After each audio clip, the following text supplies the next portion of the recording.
Hola, en esta ocasión vengo a hablarles del libro de cuentos de Fernando Pessoa, El banquero anarquista y otros cuentos de raciocinio, publicado por la editorial Alianza. Este libro de cuentos incluye varios cuentos que el poeta portugués, escritor, narrador, ensayista, figura fundamental de la literatura portuguesa y mundial del siglo XX, dedicó al género policíaco, al género de raciocinio, como él mismo lo llamaba. Aquí también pueden encontrar el libro del desasosiego, su obra más famosa, reseñada en el canal. Entonces leeré el resumen de la obra para interesar a los lectores en su lectura y haré algunos comentarios al respecto. Poeta excepcional y lúcido comentarista de la literatura y el arte contemporáneos, Fernando Pessoa, 1888-1935, no ocultó su interés por el relato policíaco, cuya lectura consideraba una de las pocas diversiones intelectuales que aún le queda a lo que aún queda de intelectual en la humanidad. Pessoa, debido a su formación anglosajona, que fue traductor del inglés al portugués, que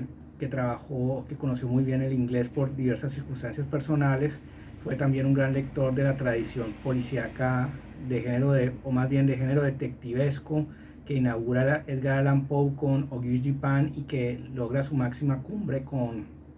el Sherlock Holmes de Arthur Conan Doyle, este detective aristócrata al que le gusta resolver misterios, al que considera que el crimen la resolución de crímenes es una ciencia deductiva, que es un problema planteado como si fuera una hipótesis científica, que hay que realizar una serie de lógicas deductivas, de análisis, para ver si las hipótesis, si las teorías de por qué se cometió el crimen, cuáles fueron los motivos, son coherentes y así resolver el misterio. Entonces siempre sintió una gran predilección Pessoa por este género y posiblemente si hubiera vivido más tiempo tal vez habría generado obras de gran calidad o por lo menos distintas. De todas formas, El banquero anarquista y otros cuentos de raciocinio reúne una interesante muestra de una original creación que enlaza con el género del relato de misterio y que pronto deja paso a una voz muy particular al inconfundible estilo del propio Pessoa. Es decir, ese estilo característico de Pessoa con su manera de ver el mundo, que además también se acerca al de sus heterónimos, sus múltiples visiones o versiones de yoes de poetas, que cada uno escribe con su propio estilo, con su propia particularidad. El cuento que da título al volumen constituye un inestimable juego de deducción lógico-silogística, mientras que una escena muy original, escrito en inglés y firmado con el significativo nombre de Alexander Search, uno de los más antiguos heterónimos del autor, y los restantes cuentos breves, algunos de ellos proyectos nunca finalizados, muestran el talento narrativo y la pasión por el raciocinio del gran poeta portugués. Salvo uno que es un cuento en donde hay violencia y asesinato, la mayoría son diálogos acerca de la resolución de un misterio con distintos puntos de vista, narrados a veces narrados a veces por los dos narradores, los que dialogan, o también narrado por un solo narrador, en donde vemos esa capacidad increíble que tenía Pessoa para interesarse por muchos temas. Era un hombre de una gran inteligencia, era un gran conocedor de la cultura, tenía una mente prodigiosa, capaz de recoger matices, capaz de transformarlos en literatura, como muy bien lo dice aquí el prologuista de la obra y traductor Miguel Ángel Viqueira.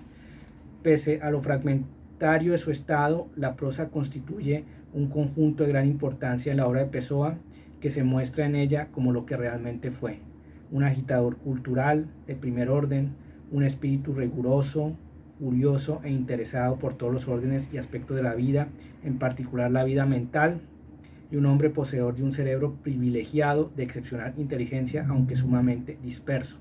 Todo eso se nota en los detalles, en esa gran capacidad de crear esos diálogos, de generar misterio, de generar interés, de darnos ese atisbo de lo que fue Pessoa como un posible narrador de literatura policíaca, de su capacidad para lograr una producción literaria de misterio y raciocinio que, como ya dije, siempre lo apasionó, y lo hace, como también lo dice Viqueira, con una genialidad natural, como si sus personajes fueran tan humanos como él. Toda la heteronimia lleva el sello del perfecto creador de novelas y todas ellas de novela, de buena y gran novela, como las de antes. Tiene un estilo muy particular que ha tenido que ser ajustado al español de su traducción de su original portuguesa. El estilo de Pessoa en estos cuentos es muy particular, de hecho, como el de toda su prosa, plagada de licencias y malabarismos sintácticos, de rarezas y caprichos léxicos también, a los cuales contribuye no poco la gran flexibilidad, riqueza y maleabilidad del portugués, sin duda la más rica en recursos expresivos de todas las lenguas románicas. De todas formas, aunque se pierda ese tono de la lengua original, acercarse a la obra de Pessoa siempre genera un gran placer, un gran interés, y esto estará interesado tanto a los que no han leído a Pessoa como a los que sí, los que están interesados tanto en su obra poética como en su faceta de escritor de otros temas, especialmente el policíaco, al cual fue muy proclive y estuvo muy interesado. Entonces lean El banquero anarquista y otros cuentos de raciocinio en esta o en otras ediciones, ya que ha sido publicado por otras editoriales de Fernando Pessoa. Si esta reseña fue de su agrado e interés, suscríbanse a mi canal Lecturas Interesantes de Marco Antonio Fonseca, háganme like en los comentarios, roten este video entre personas interesadas en reseñas literarias. Nos vemos, hasta la próxima.